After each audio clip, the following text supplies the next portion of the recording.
This male cooney that we borrowed, I come out here, I heard an awful noise a while ago, and it was him snoring. He sounded like Papa Bear snoring. I think he could have put him to shame. Yep, Charlotte's like, yeah, he's a little too noisy for me. Anyhow, I think they're imprinting on each other. They're going to make some adorable babies.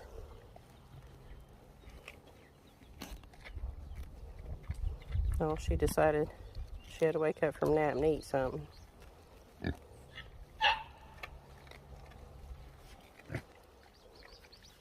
I wish he'd start snoring again. You'd be shocked how loud he can snore. He's a pretty boy though, ain't he?